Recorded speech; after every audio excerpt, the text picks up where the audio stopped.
Bugün bir petek temizliği yapacağız. Makinamızın içini temiz suyla doldurduk. Önce tesisattaki pis suyu boşaltacağız.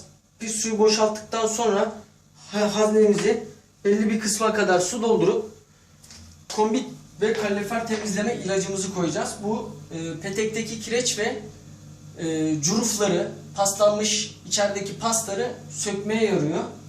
Bunu sıcak peteğimizde, sıcak tesisatımızın içine koyacağız sıcakken ve makinamızın da ısıtıcısını çalıştıracağız.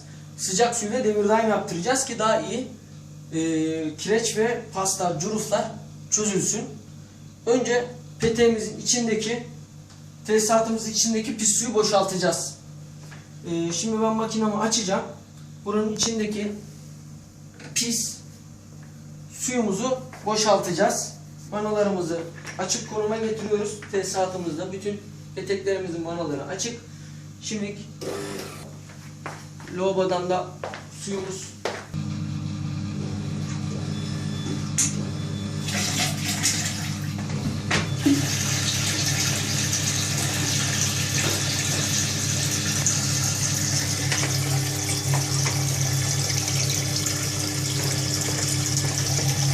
Evet, gördüğünüz gibi şu an tesisatın içindeki şu an pis su, daha temizlik yapmadık.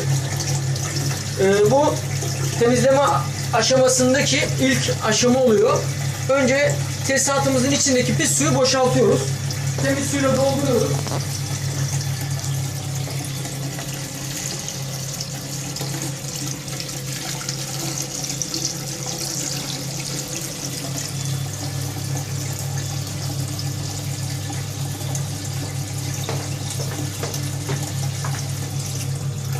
Evet, gördüğünüz gibi su temizlenmeye başladı.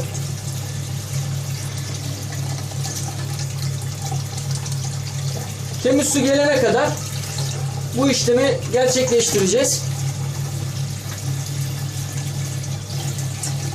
Evet, gitgide açılmaya başlıyor suyun rengi.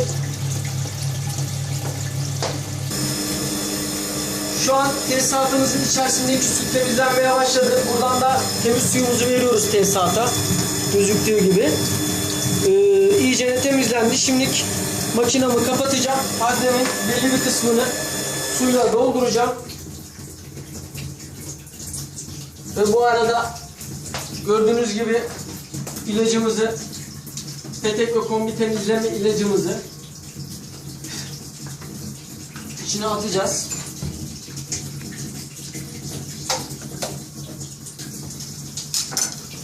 Şu şekilde.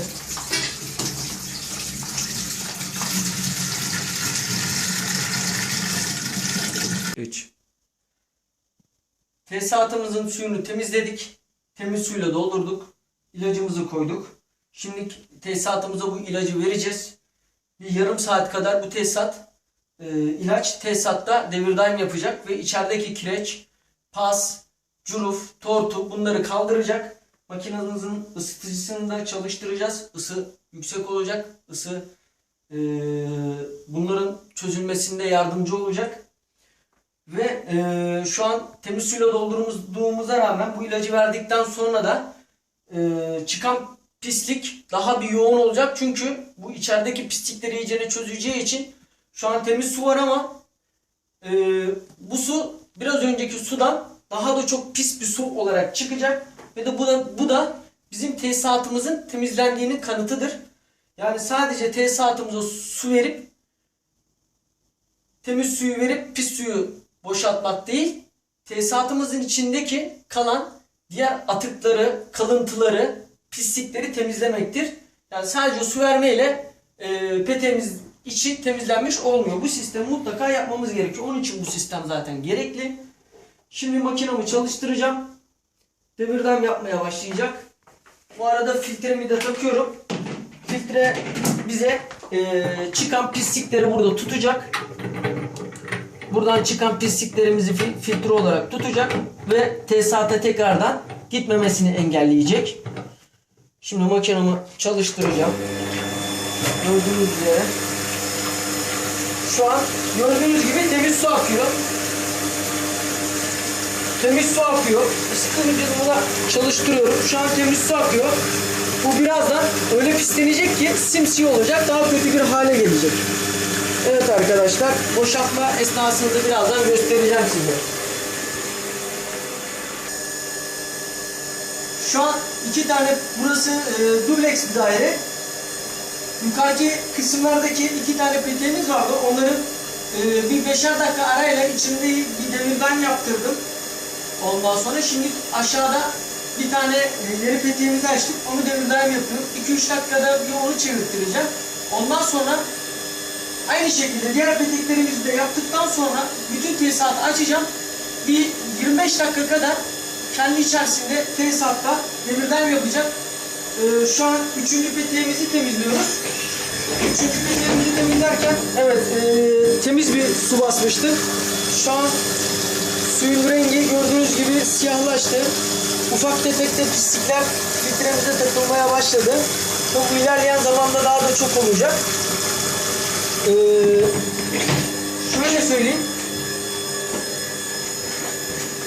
Yine sıfır evlerde inşaat halinde olduğu için bu tesisatlar inşaat halinde döşeniyor ve döşenirken bu inşaat halindeyken içine taş, toprak, kum borularımızın içine kaçabiliyor. Tabi sonradan da peteklerimiz bağlandığı için bu taşlar tesisatımızın içinde kalıyor. Bu da kombimize zarar veriyor. İlk ev alındığı zaman aslında çalıştırılmadan önce bu sistem yapılsa daha iyi olur. Çünkü kombimizin pompasına bu taşlar, çakıllar giderse kombimizin pompasını bozabilir. Kombimizin pompasını bozarsa çeviremeyebilir. Kombimizin anakartı yanabilir. Bu da çok büyük maliyetler demek. Zaten çok da pislendiği zaman tesisatımız bazı kombilerimizde arıza yapabiliyor.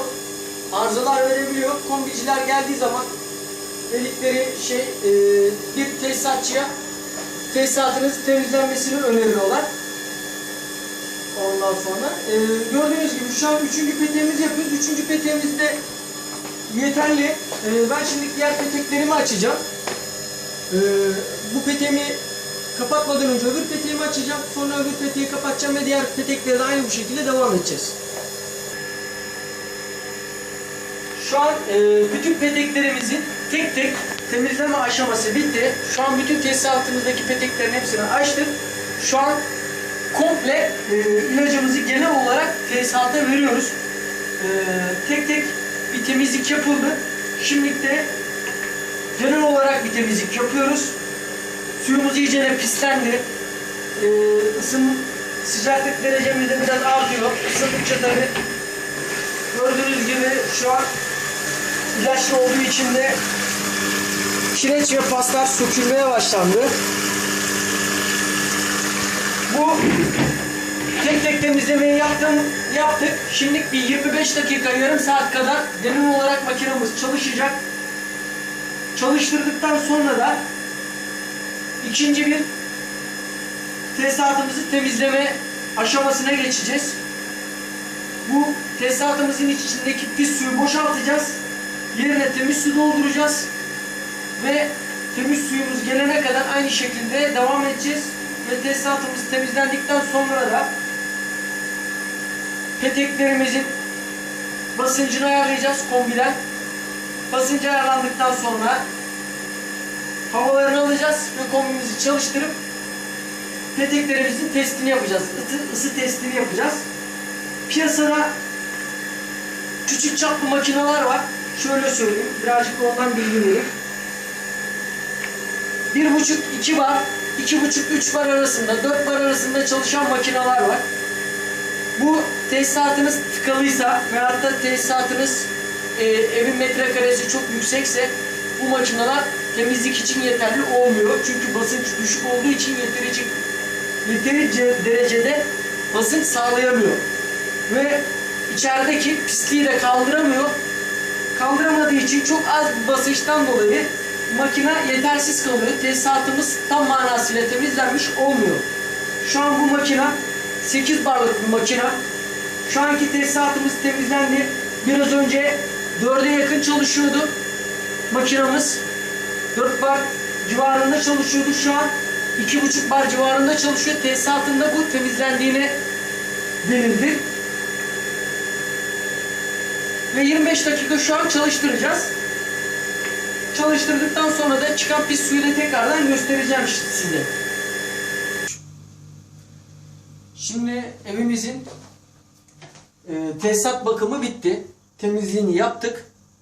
Şu an tesisatımızdaki temizlik yaptığımız sıvıyı boşaltacağız.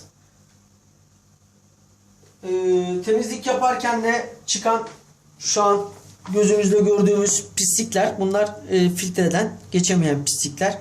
Gördüğünüz gibi bunlar cüruf. Öyle söyleyeyim. Bunlar pompamıza gidiyor. Kombimizin borularını tıkayıp kombimize zarar verebiliyor. Pompamıza da zarar veriyor. Bunların çok inceleri de var şu an. Çok un gibi olanları içinde balçık olarak da duruyor. Şimdi temizliğimiz bitti. Ben bunun içindeki pis suyu boşaltacağım. Yerine temiz su dolduracağım. Şimdi vanalarımızı açıyoruz. Şimdi içerideki tesisattaki temizlemiş olduğumuz sıvıyı pis suyla birlikte atacağız. Yerine temiz su dolduracağız. Ben şimdi çalıştırıyorum. Bir tane diğer peteklerimizi de kapattık. Diğer peteklerimizin vanalarını da kapattık. Şu an bir tane peteğimiz açık. Çalıştırıyorum makinamızı. Şimdi pis suyu göreceğiz. Çıkan pis suyu.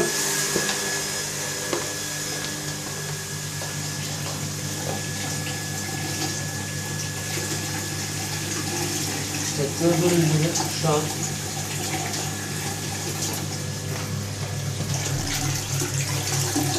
evet. Tesisatımıza ilk başta temiz su doldurmuştuk. Şu an temizleme işlemi bitti ve şu an tesisattaki tek bir peteğin şu an temizliğini yapıyoruz. Temiz suyla dolduruyoruz. Evet, çıkan suyu görüyorsunuz, daha da pislenmeye başladı. Şu an petekteki su çıkıyor.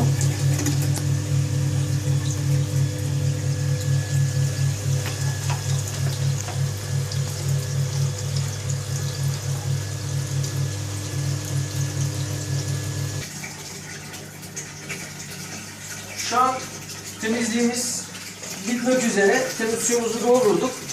Bu işlemi 6 peteğe kadar 150 liraya yapıyoruz. Her petek başına 25 lira alıyoruz. 6. petekten sonra 25 lira alıyoruz. Bize ulaşmak isterseniz numaram 0555 725 02 62 numaralı telefondan bana ulaşabilirsiniz. Temizlik yaptırmak isteyen arkadaşlarım iletişime geçsin. Bu şekilde temizliğimizi yapalım. Bunun haricinde peteklerimizin içine bir de koruma sıvısı atıyoruz.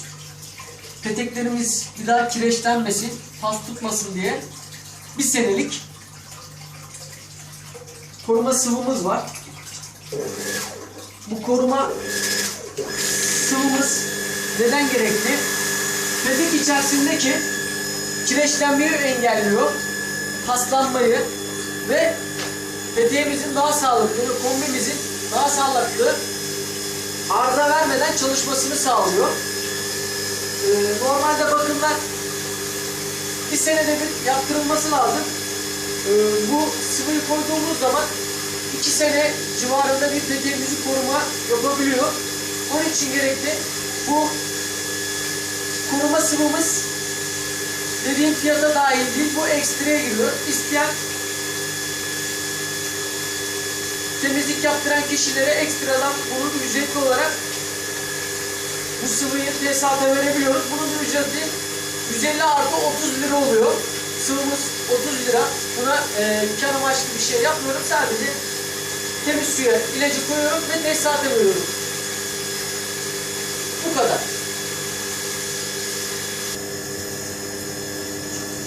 Temizliğimiz hemen hemen bitmek üzere. Yani bitti sayılır. Bir dahaki videomuzda görüşmek üzere. Bizi takip edin. Bizi takip etmeyi unutmayın.